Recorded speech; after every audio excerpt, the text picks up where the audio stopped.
আজ হচ্ছে ফলহারিণী কালী পুজো। আমার পরিবারের প্রত্যেকটা সদস্যকে জানাই ফলহারিণী কালী পুজোর অনেক শুভেচ্ছা ও অভিনন্দন। By the way, good evening everyone. আমার ওঠা পড়ার গল্পে তোমাদের সবাইকে জানাই অনেক স্বাগত ও অনেক ভালোবাসা। তো আমি আর মা সন্ধেবেলা একদম রেডি হয়ে গেছি মন্দিরে যাওয়ার জন্য। হ্যাঁ, আমরা মন্দিরেই পুজো করে থাকি প্রত্যেক বছর। আর মায়ের না এবার 3 নম্বর বছর, মানে তৃতীয়বার আজকে মা ফলহারিণী কালী পুজোর উপবাস রেখেছে। তো মা এখানে 5 রকমের ফল সাজিয়ে নিচ্ছিল। আর একটা কথা বলি, সামনাসামনি এসে তোমাদের সঙ্গে কথা বলছি না কেন কি, চারিদিকে না মা কালী, মা তারার যে সমস্ত গানগুলো হয় সেগুলো বাজছে। তো সেগুলো সামনাসামনি এসে কথা বললে কপিরাইট ক্লেম পড়বে। তো বলে দিই, আজকে হচ্ছে বুধবার, আজকে হচ্ছে 7:16 থেকে আমাদের ফলহারিণী কালী পুজোর যে তিথিটা সেটা শুরু হবে।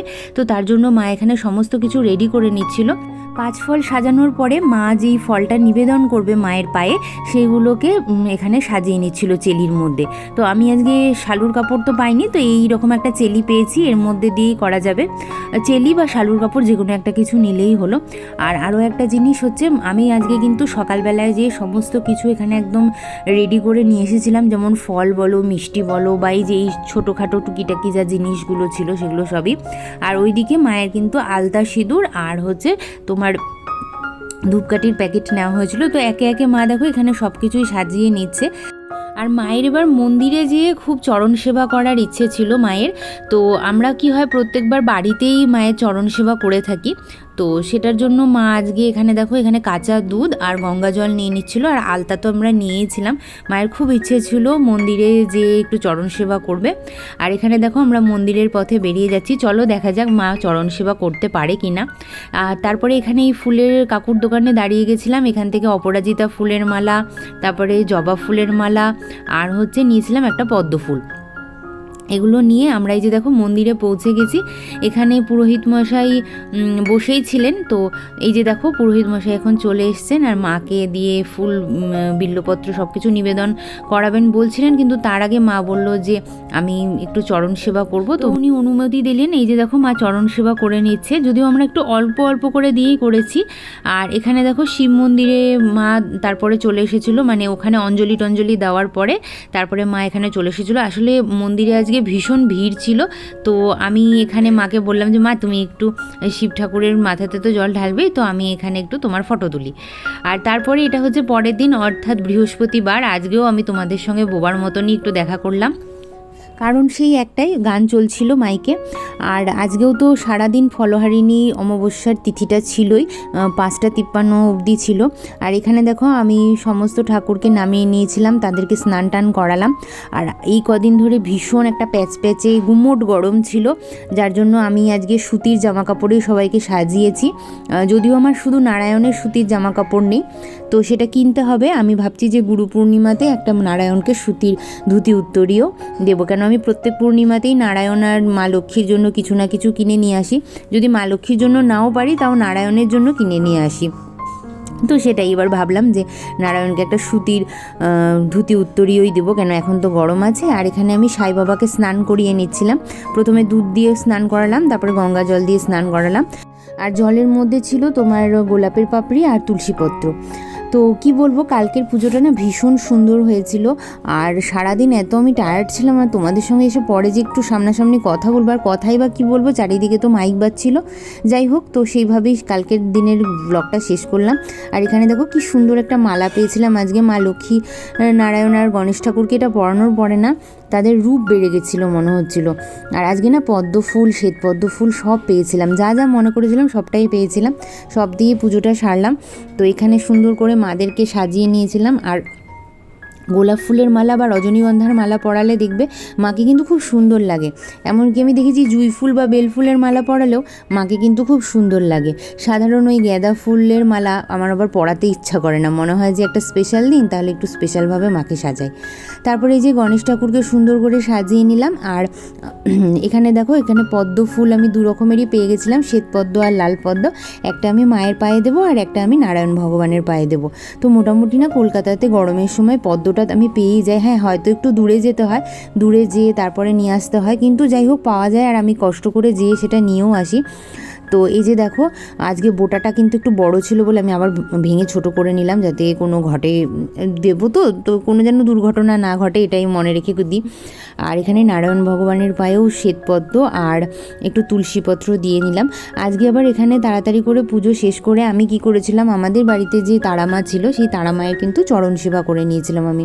কেন কি মা বললো যে আজকে অমাবস্যা তিথি আছে, তুই উপোস কর আর না কর, তুই কিন্তু চরণ সেবাটা করিস। আর এখানে দেখো মাকে কি সুন্দর লাগছে, সবাইকে কিন্তু আমি সুন্দর করে সাজিয়ে নিয়েছিলাম।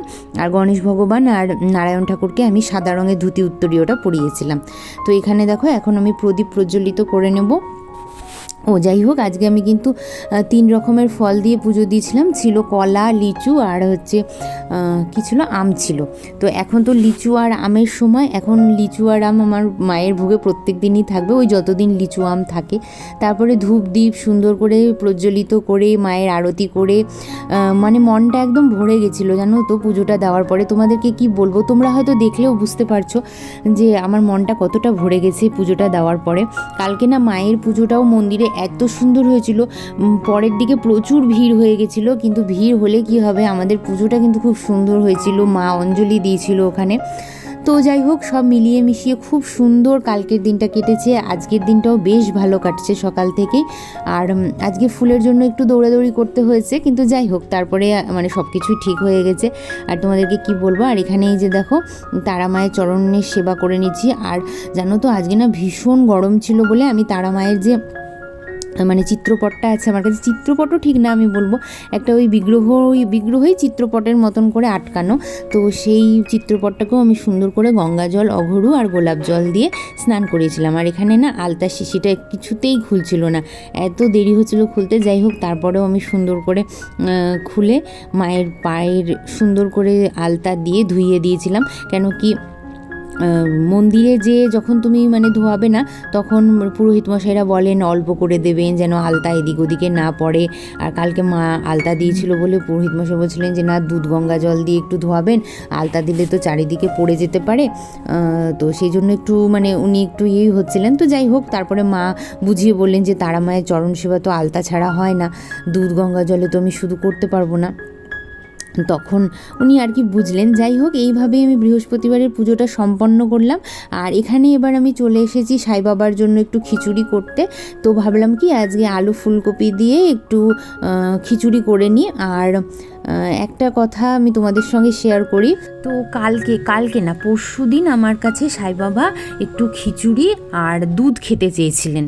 তো আজকে আমি সেই হিসাবেই আজকে তার জন্য রান্না করছি। তো ভাবছিলাম যে চাল ডালের, উনি আমাকে বলেও দিয়েছিলেন যে চাল ডালের খিচুড়ি খাবেন, তো সেই জন্য আজকে আমি এখানে খিচুড়িটা বানিয়ে নিচ্ছি। আর মা বলছিল যে আমি বানিয়ে দিই, তো আমি বললাম যে না মা, প্রত্যেক দিন তো আমিই বানাই, আর তুমি পুজো করো ঠিকই, কিন্তু বাবা আমার কাছে খেতে চেয়েছেন, তো আমার বানানোটাই সব থেকে শ্রেয়।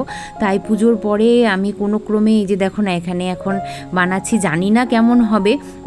তো আমরা পরে টেস্ট করে দেখেছিলাম যে মানে খুব সুন্দর হয়েছিল। তো এখানে এই যে ফুলকপিটা আমি ভাবলাম শুধু চাল ডাল দিয়ে দেবো, তো একটু ফুলকপিও দিয়েছিলাম। তো আলু ছিল না, সরি, ফুলকপি দিয়ে খিচুড়িটা তৈরি করলাম। আর মা বলে দিয়েছিল, অবশ্যই সব কিছুই মা বলে দিয়েছিল।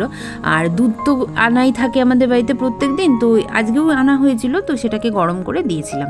তো এখানে দেখো এখন সন্ধ্যাবেলার সময় সাই বাবাকে সাজিয়ে নিচ্ছি। আর আমার এই ফটোটা খুব পাতলা বলে না কোনো মোটা মালা মানে বাবার গলায় থাকে না, তবে ইচ্ছে আছে আমি যখন বাবার সঙ্গে দেখা করতে যাব সিডনিতে, তখন বাবার কাছ থেকে একটা মানে বাবার কাছ থেকে না, বাবার মন্দির থেকে একটা সুন্দর বড় বিগ্রহ বাবার আনবো, আর সেটা আমি প্রতিষ্ঠা করব। আর সঙ্গে বাবার একটা ফটো আনবো, এনে সেটা প্রতিষ্ঠা করব। আর এই যে ছোট ছোট সাই বাবা যেগুলো থাকবে, এগুলো এনারাও থাকবেন, এই ফটোটা আমি বড় করে একটু বাঁধিয়ে নেব।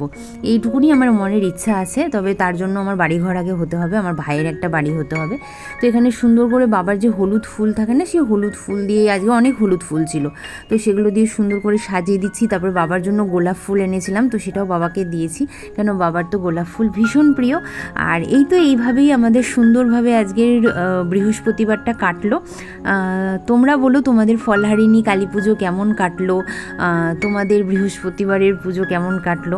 যাই হোক, তো এখানে এই যে দেখো তেলের প্রদীপ একটা প্রজ্বলিত করে নিলাম, আর ভোগটা এবার দিয়ে দেবো। তো কেমন লাগলো তোমাদের আজকের আমার পূজাবিধি অবশ্যই আমাকে লিখে জানিও। ভালো লাগলে ভিডিওটিকে লাইক শেয়ার করতে ভুলো না। যারা আজকে আমাকে নতুন দেখছো তারা প্লিজ আমার চ্যানেলটিকে সাবস্ক্রাইব করে আমার পাশে থেকো, আমার বন্ধু হয়ে যেও। সাই বাবার কৃপা কি না সেটা তোমরা যখন সাই বাবাকে বাড়িতে আনবে, তাকে বাবা বলে পুজো করবে, তখন তোমরা বুঝতে পারবে।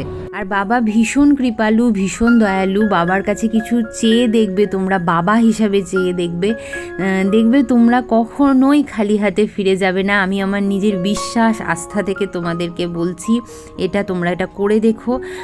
বাবা যখন তোমার বাড়িতে তোমাদের সঙ্গে থাকবে, তখন তোমরা বুঝতে পারবে বাবার প্রেজেন্সটা। আর হ্যাঁ, ঈশ্বর হিসাবে না, তাকে বাবা হিসাবে ডাকবে, দেখবে যে তোমরা অনেক অনেক তার সাড়া পাবে। আর বাবা সবসময় সন্তানদের ভালো চান, মঙ্গল চান। বাবা কখনোই কোনো জিনিসে রুষ্ট হন না। বাবা তো এটাও বলেন যে আমার ব্রতও করার দরকার নেই, তুমি দিন অন্তে আমাকে একটু প্রণাম জানিও, তাহলেই হবে। তো চলো বন্ধুরা, তোমরা সবাই খুব ভালো থেকো, সুস্থ থেকো। ওম সাইরাম, ওম সাই শ্যাম।